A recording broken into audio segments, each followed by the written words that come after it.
શું તમારા પણ ઢોકળા આટલા સુપર સોફ્ટ નથી થતા? એક નાની ભૂલ કરશો ને તો મેથીના ઢોકળા ક્યારેય સોફ્ટ નહીં થાય. જો લિવિંગ એજન્ટ વધારે ઓછું થયું તો પણ સોફ્ટનેસ પર અસર કરશે અને ખીરું જાડું પતલું હશે તો અનમોલ્ડ કરવામાં પ્રોબ્લેમ થશે. એટલે જોતા રહો એન્ડ સુધી આ વિડીયો. ઓછા સામાનમાં જલ્દી તૈયાર થઈ જતો ગુજરાતી નાસ્તો એટલે મેથીના ઢોકળા કેવી રીતે સુપર સોફ્ટ અને ટેસ્ટી બનાવવાના છે એ બતાવી રહી છું. તો ચલો શરૂઆત કરીએ. શિયાળો આવે, સરસ મેથી આવે તો મેથીના ઢોકળા ના બનાવીએ એવું બને જ નહીં. તો ચલો શરૂ કરીએ મેથીના ઢોકળા બનાવવાનું.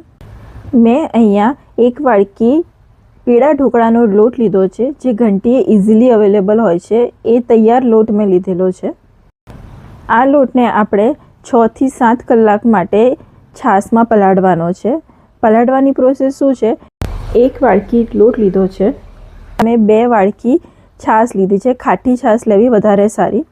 બંનેને મિક્સ કરીને ઢાંકીને 6 થી 7 કલાક માટે એને રેસ્ટ આપવાનો છે અને પછી આપણે આગળની પ્રોસેસ કરીશું.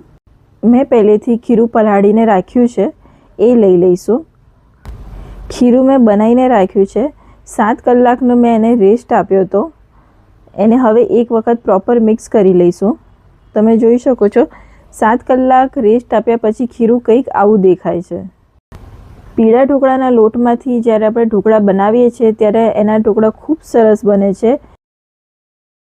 સૌથી પહેલાં ખીરામાં આપણે 1 ટેબલસ્પૂન આદુ મરચાં એડ કરવાના છે. સોલ્ટ ટુ ટેસ્ટ એડ કરીશું. 1/4 ટીસ્પૂન હળદર એડ કરવાની છે. મેં અહીંયા 1 વાડકી લોટ લીધો હતો એટલે 1 વાડકી મેથીની ભાજી એડ કરીશ. મેથીની ભાજીને સરસ રીતે ધોઈને સમારીને કોરી કરીને મેં લીધેલી છે. 1 વાડકી લોટ છે તો સામે 1 વાડકી ભાજી લઈશ. જો તમને મેથીની ભાજી થોડી ઓછી ભાવતી હોય તો તમે અડધી વાડકી લઈ શકો છો. સાથે તમને મેથીની ભાજીની એક ટીપ પણ આપી દો. જો મેથીની ભાજી તમને કડવી લાગતી હોય ને તો જ્યારે એને ધોવો છો ત્યારે એને સ્ક્વીઝ કરતા ધોજો, એટલે એનામાં જે કડવાશ હશે એ ઉતરી જશે. જેને લાગતું હોય કે ના કે મેથીની ભાજી અમને તો કડવી લાગે છે, પણ તમે જો આવી રીતે ઢોકળા બનાવશો તો 100% તમને કડવી નહીં લાગે. હવે આમાં 1/4 ટીસ્પૂન લીંબુના ફૂલ એડ કરવાના છે. 3 ટીસ્પૂન સુગર એડ કરીશું. મેથીના ઢોકળામાં સુગર અને લીંબુના ફૂલ એડ કર્યા છે તો એનું મિનિંગ એવો નથી કે ઢોકળા આપણા ખાટા થશે કે મીઠા થશે, પણ લીંબુના ફૂલ અને આપણે શુગર એટલા માટે એડ કરીએ છીએ કે મેથીને બેલેન્સ કરે. એટલે જરૂરી નથી કે આપણે ખાંડ એડ કરીએ તો આપણા ઢોકળા ગળ્યા જ થશે, એવું નથી હોતું. આપણે જે રેસીપી બનાવીએ છીએ એનો પણ ટેસ્ટ એક બેલેન્સ કરવા માટે ઘણી વખત સુગર એડ કરવી પડતી હોય છે. એના માટે આપણે સુગર એડ કરી છે. બધું બરાબર મિક્સ કરીને એને 10 મિનિટ માટે રેસ્ટ આપીશું. ખીરાને આપણે 10 મિનિટ રેસ્ટ આપ્યો છે ત્યાં સુધી આપણે સ્ટીમરમાં પાણી ગરમ કરવા મૂકી દઈશું અને ઢોકળાની પ્લેટ રેડી કરી રાખીશું. તો અહીંયા સ્ટીમરમાં મેં પ્લેટ મૂકી દીધી છે. 1 ટીસ્પૂન તેલ નાખીને પ્લેટને બરાબર ગ્રીસ કરી લઈશું. ગ્રીસ અહીંયા બરાબર કરવાની છે. થાળીને ગ્રીસ બરાબર કરીશું. બધી બાજુથી પ્રોપર કવર કરીશું. થાળી ગ્રીસ થઈ ગઈ છે. હવે ઢાંકણ ઢાંકીને આપણે પાણી જ્યાં સુધી ઉકળી નથી જતું ત્યાં સુધી આપણે ગરમ કરીશું. આપણે પ્લેટને પણ ગરમ કરીએ છીએ. પ્લેટને ગરમ કરવાથી એવું થાય છે કે જ્યારે આપણે ઢોકળાનું ખીરું એમાં રેડીએ છે તો એની જે અંદર જાળી હોય છે એ બનવા લાગે છે ઓન ધ સ્પોટ. એટલા માટે પ્લેટને પણ ગરમ કરવી જરૂરી છે. ખીરાને એક વખત પ્રોપર બધું મિક્સ કરી દઈશું. તમે જોયું કે આ ખીરામાં મેં પાણી એડ નથી કર્યું. જ્યારે આપણે લોટ પલાળ્યો ત્યારે છાશ જ એડ કરી છે. અને જ્યારે આપણે મેથીની ભાજી એડ કરીએ છીએ ત્યારે મેથીની ભાજીમાં પણ પાણી હોય છે જે એનું પાણી રિલીઝ કરે છે જ્યારે આપણે 10 મિનિટ્સનો રેસ્ટ આપીએ છીએ ત્યારે. એટલા માટે પાણી એડ કરવાની જરૂર નથી. હવે આ સ્ટેપ ધ્યાનથી જોજો અને ધ્યાનથી સાંભળજો, કારણ કે વધારે પડતા લોકો ભૂલ અહીંયા જ કરે છે. એક બાજુ આપણું ખીરું તૈયાર હોય, બીજી બાજુ ઢોકળાની પ્લેટ એકદમ ગરમ થઈ ગઈ હોય ત્યારે આમાં આપણે અડધી ટીસ્પૂન ઈનો એડ કરવાનો છે. આ સ્ટેપ ખૂબ જરૂરી છે. કેવી રીતે એડ કરવાનું છે એ પણ જોજો. ઈનોને આપણે સ્પ્રિંકલ કરી દઈશું ખીરા ઉપર અને હલકા હાથે મિક્સ કરવાનું છે. ચમચીને તમે મેં જુઓ હલકા હાથે હું ફેરવું છું. એવું નથી ફટાફટ મિક્સ કરી દીધું, એવું નથી કરવાનું. ખાલી થોડીક જ વાર, હાર્ડલી 15 સેકન્ડ જ એને મિક્સ કરવાનું છે અને તરત જ ગરમ પ્લેટમાં એને રેડી દેવાનું છે. તમે જોઈ શકો છો પ્લેટ કેટલી સુપર હોટ છે. હવે ખીરું તરત એના પર રેડી દેવાનું છે. ખીરાને બહુ હલાવવાનું નથી.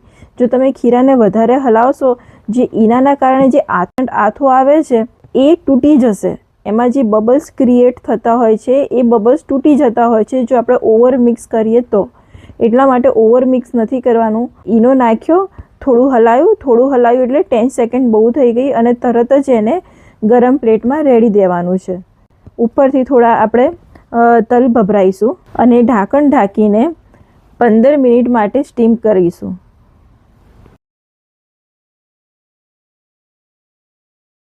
ચેક કરી લઈશું.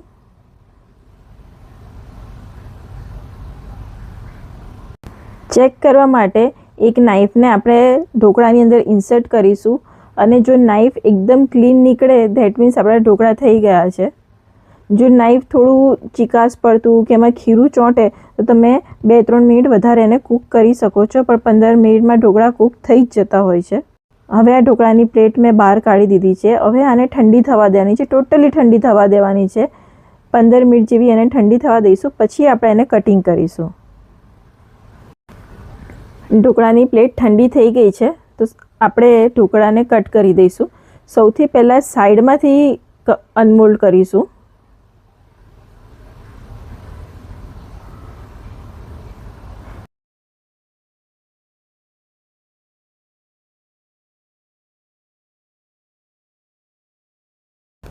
પછી ઢોકળાના પીસીસ કરી લઈશું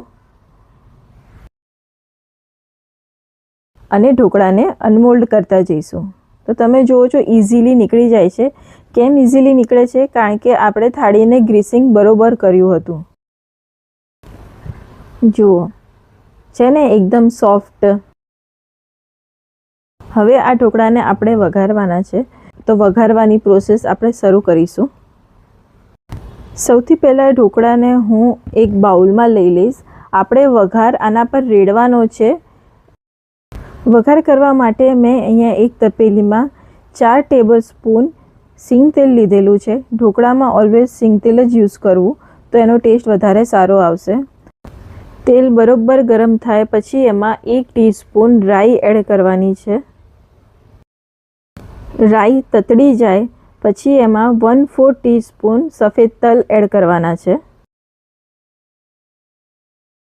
10 થી 12 નંગ લીમડાના પાન લીધા છે એ એડ કરીશું અને 1/4 ટીસ્પૂન હિંગ એડ કરીશું. અને અહીંયા મેં મરચાંમાં કેપ્સિકમ લીધા છે. ઢોકળામાં કેપ્સિકમ મરચાં ઘણા સારા લાગતા હોય છે. એને બરાબર મિક્સ કરી લઈશું. આને વધારે કૂક કરવાનું નથી, આ વઘાર છે એટલે 30 સેકન્ડ ઇનફ છે.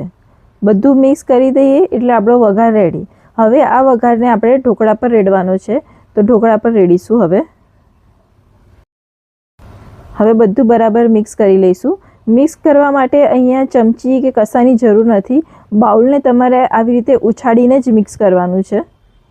કારણ કે તમે ચમચાથી મિક્સ કરશો તો ઘણી વખત ઢોકળા એટલા સોફ્ટ હોય છે કે એ તૂટી જતા હોય છે, અને આવી રીતે તમે ઉછાળીને એને મિક્સ કરશો તો એ આખા રહેશે અને વઘારનું કોટિંગ પ્રોપર થઈ જશે. એટલે આવી રીતે એને મિક્સ કરવાના છે. તો તૈયાર છે આપણા મેથીના સોફ્ટ ઢોકળા. તો એને સર્વ કરીશું.